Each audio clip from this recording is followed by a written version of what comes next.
Welcome back to another class on the Treasures of Mishnayot.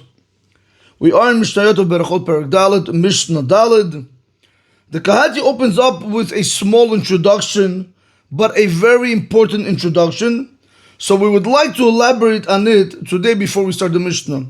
He begins, Mishnatenu ba lelamed shnei devarim.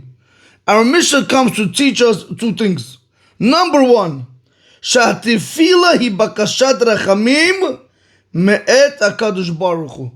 That prayer is requesting mercy from Hashem. Can you try to define for yourself, what does it mean, בקשת רחמים מאת הקדוש ברוך הוא? What does that mean?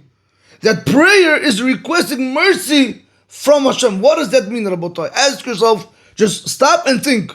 We do this 3 times a day. Do we even look at it like this? And then, Rabotai, towards the end of the Mishnah, not even towards the end of the Mishnah, actually, after we do the Rabbi Lezer, we're going to ask ourselves, are we really davening the way we're supposed to daven? How many of us come to daven just to check in and check out? He begins, Amonai Sefarat Yiftach, you don't even know how he got to Slach Lanu Avinu. Not even 10 seconds, nuts, where people are rushing. Rabotai, I want to show you where all this is coming to. What does this mean? That prayer is requesting mercy from Hashem. So I would like to give an analogy in order for us to better understand what is going on over here. Can you imagine if you have a person in court being judged before a judge, and the judge is only going to sentence him, let's say, for 5 years Lolain behind bars? I want to ask you a question. If we tell this guy right now, we're going to give you 2 minutes with the judge, how do you think he's going to speak to the judge? So, listen, judge, listen, it's not me, I don't do it, I apologize if I did it, I'm sorry, no, let me go, I'm done, What do you think? He's going to do it that quick? Or he's going to come inside and he's going to, judge, please, I beg you, have mercy on me. I don't want to be there, I have a family, blah, blah, all that, right? He's going to be begging him. He's going to ask him, please help me. Rabotai, this is in real life. Now let me ask you a question. When it comes to davening, Shacharit Mincha Aravit, do we feel like that? Do we feel that? Do we feel that sense of urgency to be able to daven to HaKadosh Baruch Hu and say, Hashem, please have mercy on us. Save us, protect us. Show us kindness because you want to give it to us, not because we're deserving. Rabotai, if Hashem had to go ahead and try to look at every single person on what he's deserving or not, you wouldn't have, I don't want to say, you wouldn't have 99% of the things that you have now. 99 of them. Because everything is chesed. Like we say in Shemres, Michal Kal Chaim Bechesed, Hashem gives us life because through His kindness, not because of our mitzvot. We think we're doing mitzvot, we think we're davening.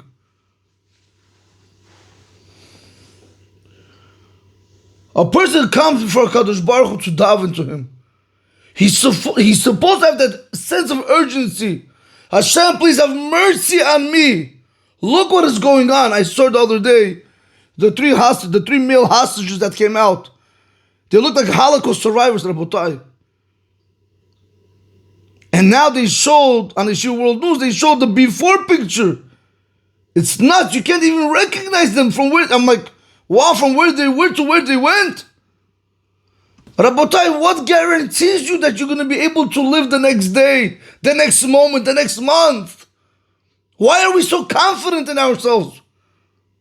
Just because you think you have a bank account with numbers and zeros and everything, you think that's all? You have a big house or whatever you might have. You think that's it? Rabotai, in order that this should be protected, you need to daven to HaKadosh Baruch Hu that He should watch over it. Look, Rabotai, look what happened on October 7th. What was a few hours? What happened? Few hours. How many Jews died, Rabotai? We need to daven to HaKadosh Baruch Hu with a sense of urgency that He should have mercy on us, He should help us, He should forgive us, He should save us. I was one time in a shul, so the gabbai of the shul, he said, please start saying the names of the people that are sick. So there was somebody else over there, he said, also those people that don't know they're sick, Hashem should heal them. Rabotai, how many sicknesses does HaKadosh Baruch Hu keep away from healthy people? Did you ever think about that? Did you ever say, Hashem, please have mercy on me, that I should never become sick? That I should be able to serve you with 100% strength? Rabotai, that's what it means. Bekashat rachamim me'et HaKadosh Baruch Hu. Just like that person, if you would have left him with the judge, that's exactly, I don't want to compare the two cases, but that's the only way we can understand. That's exactly when you come to Shacharit Mincha Arvit, that is exactly how you have to pray. You have to have tears, broken heart, humility before HaKadosh Baruch Hu. People today, Rabotai, I've seen it. I don't start always Shom Nesser with them on time. Sometimes the Chazan, he runs, so let him run. What do I care? Let him do whatever he wants. I can't catch up to him. So when I'm waiting to begin the Chazar or to say Kiddush, because there's laws when you can begin with them. You see the Chazan, right? The Shon, you see, on his phone. Or you're looking around. What's Rabotai? That's davening. I'm talking about a Chazan, Rabotai, Chazan. That's davening. That's Busha v'Cherpa. That's shame, Rabotai. That's disgraceful. I want to see you speak to somebody important and be on your phone. To speak to somebody important and look around while they're next to you, over here facing you. Rabotai, the problem is not them. The problem is us. What do I mean by us?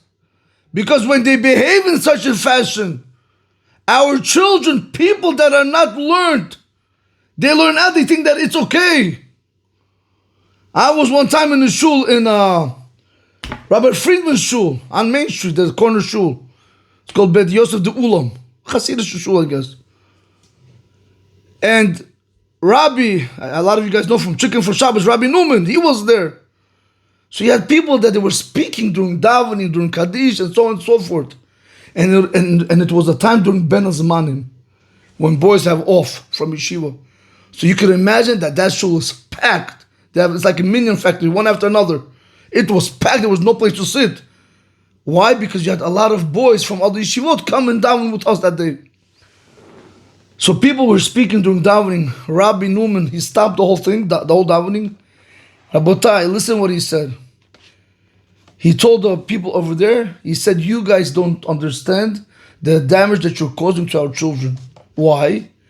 He said, because now, for the first time they come to shul, meaning doing Ben Azmanim, because they're always down in yeshiva. In yeshiva they see you're not allowed to talk, you're not allowed to do this, you're not allowed to do that, no phones, because that's how it works.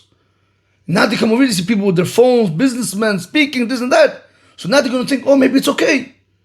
He said it is better to close down a shul than to have people speaking in shul so the children shouldn't chas v'shalom learn from them. Rabotai, do you understand the problem over here? Is don't think that when you're down in Shemon Esrei, you're not affecting anyone. You're affecting everyone around you, especially your children. So if a father comes to shul, or even a mother comes to shul and she's not sincerely davening, as they come, they speak to each other. So what are you showing your child? It's okay to speak in shul. And then you wonder why he doesn't want to daven. He doesn't need it, Rabotai. Why should he come? He could do the same thing at home, speak. What do you have to come to shul for? And then we wonder why our children are off the derech. Because we're not praying sincerely, Rabotai. Ask Hashem that He should have mercy on you, on your wife, on your kids. They should become big Talmidei Chachamim, marry of the right people, good kudo, good parnasa, good healthy children they should have. No, I'm going to ask 30 seconds, you're late, they're going to cut your head off. I daven as a chazan on Shabbat in our shul, Rabbi Chaim's shul. Somebody comes up to me. He tells me, a very big Talmid Chacham, he tells me, he says, you prolong the shul, you daven too long. I said, I daven too long? I don't daven too long. I know what's davening, I know what's learning. I do not daven long. He said, you sing Kaddish. So okay, it's right before Musaf. So yeah, I start saying, right? Gadal v'yitkadash. I think. So he says that's too much. We want to go home. That's too much.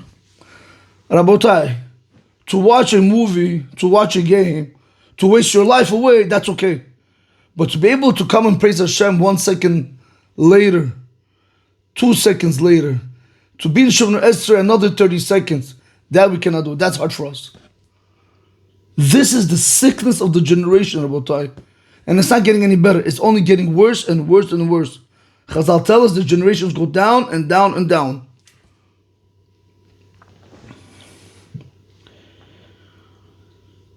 So this is point number 1 that we want to speak about. Now, after he says this, after the Kahati says, that tefillah is that you are requesting from HaKadosh Baruch Hu mercy. You're telling Hashem, please have mercy on you.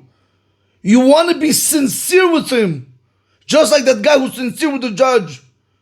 You have to be'emet feel that he's the only one that can help you. Nobody else can help you, Rabotai. You think they're here, Rabotai. They can't.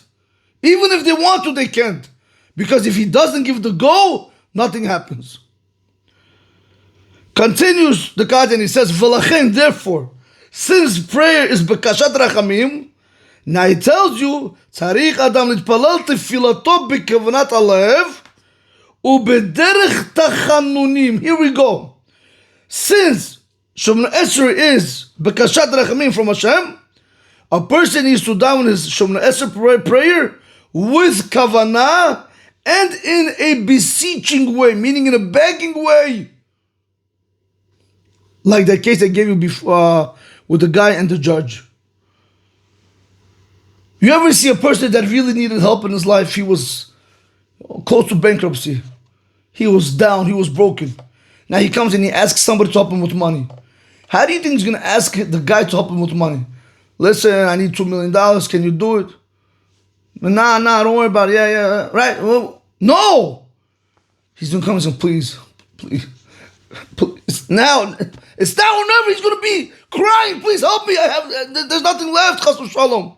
He's on the verge of bankruptcy, please help me. Let me get back on my feet. Comes, Rabotai, and this is the halacha in the Shulchan Aruch.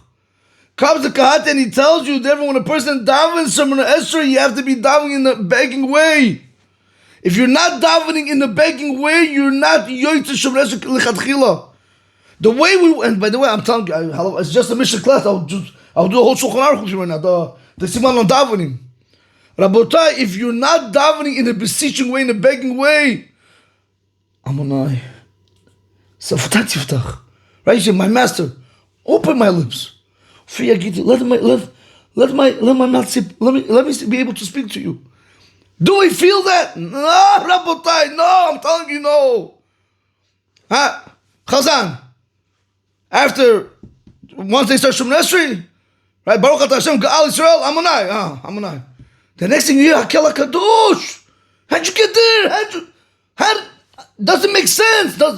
Not even 10 seconds passed. How'd you get there? In Amonai Sefatai Tiftachu Fi Yagiti Yelatech, that alone, you should have kavanah, like he says. Then everything after that, you have to have kavanah. If you don't have kavanah, Rabotai, you're not davening lechatchila. It's b'di'evid. Yeah, you did it. It's like you have a worker that comes to work. He comes, shows up. You tell him, fix this, do this. The customers are coming at 4 p.m. He's like, okay, fine. He goes, takes a break, takes a walk, takes a smoke. Comes back 3 o'clock. He says, I'll leave for tomorrow. Comes the boss. So, hello, I told you the customer comes 4 o'clock. Yeah. What do you want me to do? I can't do that. I'm not ready for this. Okay, fine. You're not getting paid. Why am I not getting paid? I came to work. No. I did something. No. Pay me. What should he pay you for? For wasting your day, wasting his day, making him lose money. Rabotai, same thing with us. When you're davening in a b'di'evid way, it's like that person that comes just to come and hang out. Became a social club. What's new? Who won? Who lost? Stock market, business, anything, Rabotai. That's what it's becoming to. It became a social club. A person needs to know when you're davening Shemona Esrei, it has to be done with kavanat alev. The Shulchan Aruch says, what does it mean kavanat alev? You have to understand every single word that is coming out of your mouth. At the very least, by the first bracha. Why you feel that? You really feel when you say Baruch Ata. You really feel that blessed. Can you imagine you saying you to HaKadosh Baruch Hu? Can you imagine saying the word you to Hashem? Is that respectful? No, Hashem allows you, no problem. Blessed are you, Hashem, the God of our forefathers, Avraham, Yitzchak. You really are feeling that Avraham, Yitzchak, and Yaakov were our forefathers. Hakel, Hagadol, Hagibor. You really feel that HaKadosh Baruch Hu is strong? Do we really feel it? Melech, Ozer, Moshiach. Do you really feel that Hashem is helping us? That He's saving us? That He's protecting us? Do we feel it when we're davening, or just by rote, by habit, just to say it? You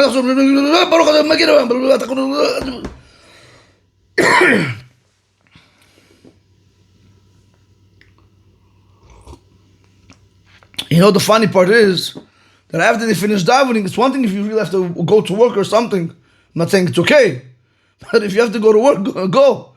But it's another thing when after davening, you stay in shul, you go outside, you have a coffee in this end, cigarette in this end, and you sit and you talk. Another who knows how long, waste your life.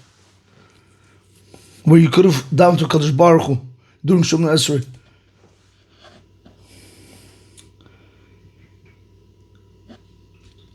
Rabotai, before we do begin the Mishnah, we need to understand that what does it mean that a person has to go ahead and ask, because he has to daven to Hashem in a begging way?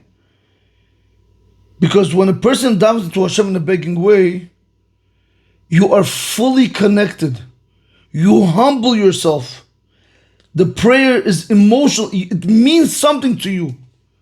You want to daven to Hashem. I want to ask you a question. If we, the rabbis, right, not me, I'm saying, if the rabbis, right, say Ezra and his Bedin would come out and say, they would make a vote. How many people want to daven once a week? And how many people want to daven 3 times a day? How many people do you think would say once a week is good? Because a lot of us unfortunately find it a burden to daven every single, I gotta go Shachari, I gotta go Mincha, I gotta go, I'll be back, give me 2 minutes, I'll be back from Arvit, right? In the middle of the meal on a Sunday, you get up, I gotta go, let me back, I gotta go, you know. I have to go daven. You don't have to do anything, but I do whatever you want. You want to go to daven. I have to learn Torah. You don't have to do anything, Rabotai. Nobody's putting a gun to your head and telling you do this and do that. You want to learn Torah. You want to daven to Kadosh Baruch Hu. Rabotai, everybody would choose the option of once a week. Now let me ask you another question. When it comes to seeing your children and your wife, do you want to see them once a week? Or do you want to see them every single day? The answer is simple. The answer would be every single day. Why? Because you are emotionally involved, attached. You understand what it means to be with them. Some of you are probably thinking, with the wife maybe once a week, correct? All right, the boys say, Nebuch. Okay, in any event, all I'm just trying to make over here, I'm trying to show trying to compare and contrast to show us what does it mean to be able to daven sincerely to Kadosh Baruch Hu. When you wake up in the morning, do you jump out of bed to be able to go and daven, to be able to say the first words in the morning, Modeh ani lefanecha, to be able to daven to you, Kadosh Baruch Hu. Then even after that, when you're going to work, do you have that longing? You know, that's a good word. Do you have that longing to want to daven mincha? Like, when am I going to go daven mincha?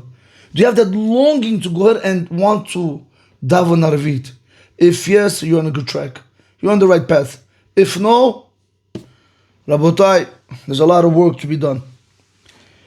So that was point number 1. I mean, that's point number 1 from the 2 points that the Kahati brings down. So let's do this one more time. The point number 1 that Kahati brings down, that tefillah is requesting mercy on Hashem, is requesting mercy from Hashem for ourselves. Therefore, a person needs to daven his prayer with kavanah and in a beseeching way. Point number 2, שהמהלך במקום סכן, if a person is walking in a dangerous place,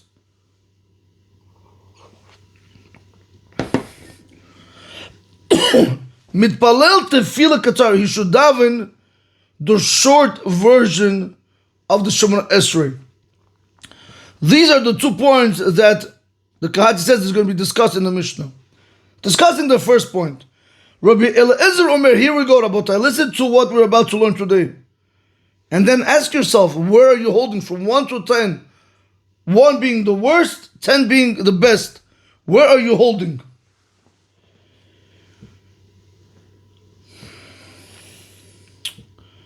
Rabbi Eliezer says, Ha'oseh tefilato keva. Anyone who makes his prayer fixed.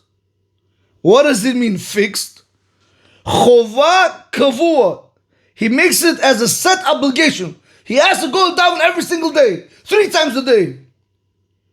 He makes a set obligation. So comes the Kahati, and now he won't say like this. She'enu mitpalal ele kedei limalech chovoto. You're only davening in order to be able to fulfill your obligation. It's as if a person, he's a burden with a heavy load, and he wants to free himself from it immediately, meaning quickly. And tefilato tachanunim. You should know your prayer, this davening is not being done in a way that you're supposed to daven in a begging way. You're not doing it that way. Koloimar, en tefilato ru'uya lishma. His prayer is not being done properly for its sake. Meaning, she'en ba mishum bakashat rachamim, because you don't have over there requesting mercy from HaKadosh Baruch Hu, like we spoke about. V'tachanunim me'et HaKadosh Baruch Hu. And you also don't have over there beseeching from HaKadosh Baruch Hu. You don't have it. Because all you come and all you do is when you come to daven Shemona Esrei, you're doing it in order to free yourself from the obligation to daven. So if that's the case, it's basically you're putting a check mark for yourself. If that is the case, comes Rabbi Eliezer, he tells you, Ha'oseh tifalato keva. Anybody who makes his prayer fixed, he makes it as an obligation to daven, not that he wants to daven. Not that he's coming to daven to HaKadosh Baruch Hu to request mercy from him and to daven to him in a begging way. That's not what he's doing. But rather he's davening only because he wants to get rid of that obligation. You should know, he says, En tefilato tachanunim. His prayer is not considered to be a prayer which should have been done in a beseeching way. It's not that. It's not considered to be that you should daven to Hashem in a beseeching way. Continues the Kahati, listen to this very carefully. It's a very strong opinion. We don't hold of this opinion, but I want to show you something. Yes, b'farshim, there are those that explain, Rabbi Eliezer cholek ala Mishna kodemet. Rabbi Eliezer argued on the previous Mishnah. Vesover, and he holds, she'en la'asot kiviut l'tefillah. People shouldn't make fixed times for prayer, because we know that we have to daven like we saw. Let me just go back to the previous Mishnah. In Mishnah Gimel, in Perek Dal Mishnah Gimel, it says from Gamliel Omer b'chol yom mitpalal adam Shemona Esrei. It says every day a person should daven Shemona Esrei, and then we have different opinions what you have to, other prayers you have to daven. Comes Rabbi Eliezer, according to this interpretation, comes Rabbi Eliezer, according to these rabbis that won't explain. Rabbi Eliezer in this Mishnah is arguing on that Mishnah over there. And what is he telling you? He's telling you, don't do that. Just give me 1 second. I have a clean lady. 1 second. Okay, sorry about that. Okay, so comes over here like this. So let's do this one more time. Yes, Mefarshim, there are those that explain. Rabbi Eliezer cholek ala Mishnah kodemet. Rabbi Eliezer, he argues on the previous Mishnah Vesover, and he holds she'en la'asot kiviyud l'tefillah. You shouldn't make set times for the prayer. She'itpalal adam b'chol yom, that a person pray every single day. Shemona Esrei or me'en Shemona Esrei, right? Like we said, or the abbreviated version of the Shemona Esrei. Why? Sha'oseh tefilato keva En tefilatot tachanunim. Because anybody who's going to make his prayer like a set prayer, we said that his prayer is not considered to be done in a beseeching way. And that is a very big problem. Comes out according to Rabbi Eliezer Rabotai, he wants to say that a person has to be able to daven from within himself. He wants to daven, not because he has to daven. And this is what I was trying to tell you. Whenever you tell your wife or your children or your friends or anyone else, you don't say, I have to daven. You say, I want to daven. I have to go learn Torah. No, I want to learn Torah. Rabotai, this is the difference between, according to these rabbis, Rabbi Eliezer is arguing on the previous Mishnah because it says over there, shut down every single day. No, don't do it every day. When the person is ready, when he wants to, you have certain people that you could speak to them all you want. Tell them that this is wrong, don't do this. It's not go from here, it comes out from there. They don't get it. Until the time comes when they realize that they're living the wrong life and now they want to. Once they want to, Rabotai, now when they want to, nothing is going to stop them. That's the same thing over here. Rabbi Eliezer, according to these Mepharshim, according to these rabbis, they want to say, according to Rabbi Eliezer wants to tell you over here, one should not make a set time for prayer. Whenever you have that want, whenever you have that burning desire to want to daven and speak to HaKadosh Baruch Hu, go ahead now and do it. This is the way they want to actually understand this. Okay, so let's just do this one more time. Without the second Mefarsh, let's do the Mishnah the way it is. Rabbi Eliezer says, anybody who makes his prayer fixed, meaning he makes it as a set obligation, that he doesn't want to go ahead and daven Shemona Esrei, right, in a beseeching way and asking mercy from Hashem that he should have on him, but rather he's davening Shemona Esrei just to put a check mark. He wants to just to get it out of the way. You should know, his prayer that he's davening now is not a prayer which is being done in a beseeching way.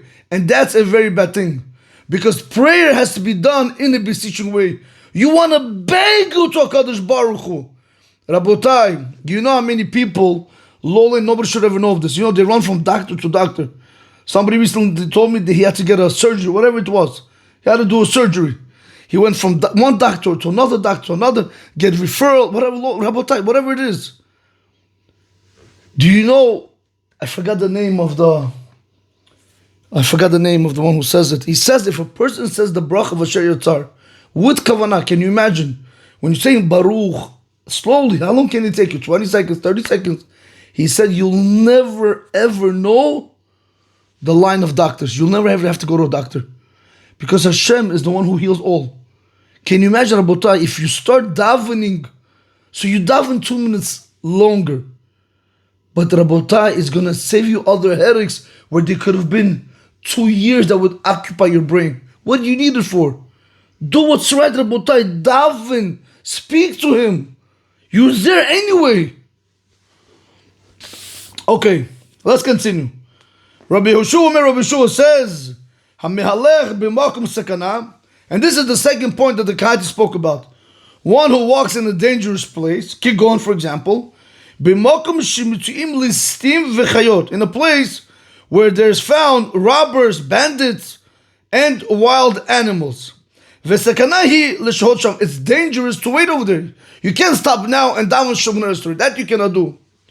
V'higi zman hatefila, and now the time came to daven Shemona Esrei, and you are in that dangerous place. What are you going to daven? Mitpalel tefila katar. You're going to daven the abbreviated version of the Shemona Esrei, meaning a short Shemona Esrei. V'hainu, which means to say, Shuomer, this is what you're going to say. Not like we learned before. Over here wants to tell you a shorter version of the Shemona Esrei. Hosha Hashem et Amecha. This is the prayer, Rabotai. Hosha, I'm going to read it in Hebrew and then I'll translate it. Hosha Hashem et Amecha et she'erit Israel b'chol parashat ha'ibur yihiyu tzerechechem lefanecha Baruch ata Hashem shomei tefillah. That is the whole prayer. I just picked up on something. There's a difference between tefillah katar and main Shemona Esrei. Okay, let me just correct that.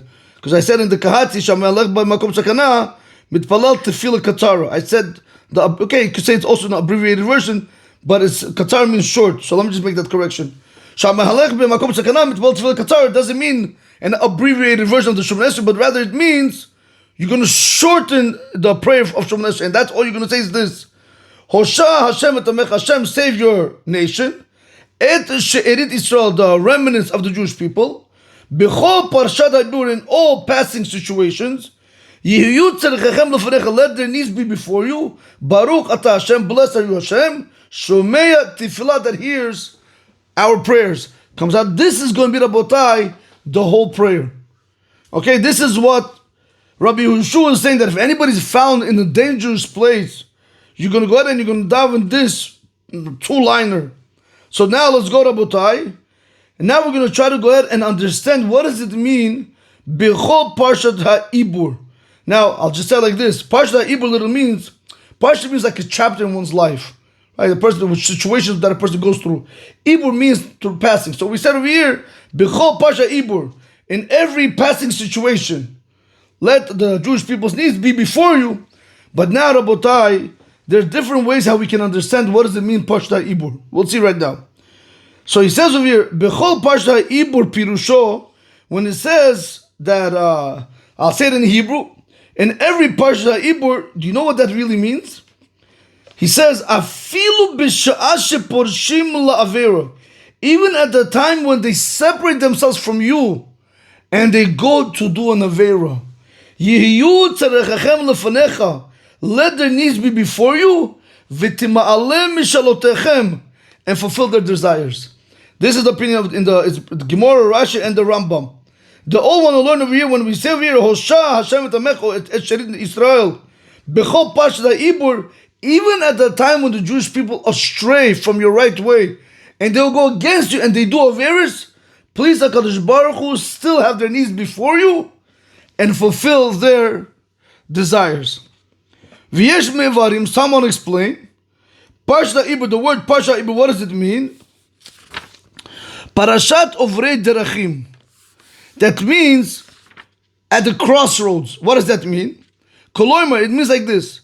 Bechol zman shem ovrim b'derachim. Every time when they are traveling on their way, v'nimtza'im b'sakana, and they find themselves in danger, ten lahem et tzarchachem. Give them their needs. So over here you have two ways you can understand it. The first way we want to learn, Parsha Ibur means, because if you take the word Parsha, it comes from the word Poresh, to separate oneself basically. He's separating himself from Hashem. And if you take the word Ibur, what does Ibur mean? It comes from the word like Avera. So that's what he says. B'chol Parsha Ibur, you could understand it. Afilu b'shashe porshim la'avera. Parsha is porshim, Ibur is Avera. That's how they want to learn it. Meaning the Gemara, Rashi, and the Rambam. However, someone will learn, no. What does it mean? Parshat HaIbur, Parashat Ovrei Derachim. That's when the situation when people, they pass. Koloimar b'chosman shem ovrim b'derachim. Every time when people are traveling, v'nimtza'im b'sakana, and they find themselves in danger, ten lahem et tzarchachem, give them their needs. He brings it down the name of the Rach. I believe that's Rabbeinu Chananel. B'baraita b'gemara muvi'im oda nusuchot. In the Baraita in the Gemara brings more text how you have to learn this. However, he says upasku halacha, and the psak halacha is shemitpalalim b'nusach delikamen. You're gonna have to daven the text of later on, which is what? This is gonna be the real tefillah that a person is gonna be davening halachically. Tzarchei amecha Yisrael mirubim.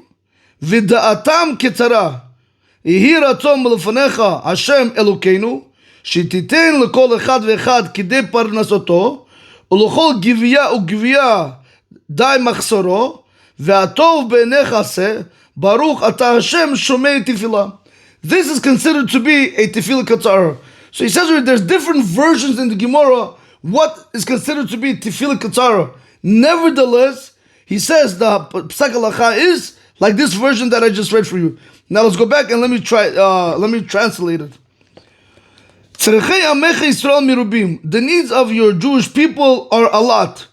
V'da'atam ketzara, and their knowledge is limited. What does that mean? So he has it in parentheses. She'enam yudim lefaresh terechachem. They don't know how to explain. They don't know how to explain their needs. Because remember, when it comes to davening, you have to remember one thing.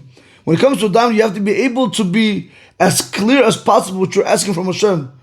It's not like Hashem, forgive me. Forgive you for what? There's a million things that Hashem can forgive you. Forgive you for what? So that's what about you have to be also to be able to detail when you're praying to Hashem. You want to be as detailed as possible. So one more time. The needs of your nation, the Jewish people, are a lot, and the knowledge is limited. Meaning, they don't know how to explain their needs. May it be before you, Hashem our God. May it be the will before you, Hashem our God. That you should give to every single person, the amount that he's going to be able to sustain himself. And every single person, enough from what he's lacking. Meaning to say that he shouldn't lack anything. And do what's right in your eyes. Baruch atah Hashem, blessed are you Hashem, Shomea Tefillah, who hears our prayers. Whenever a person is found in a dangerous place, and now you have to daven this, how do you daven this?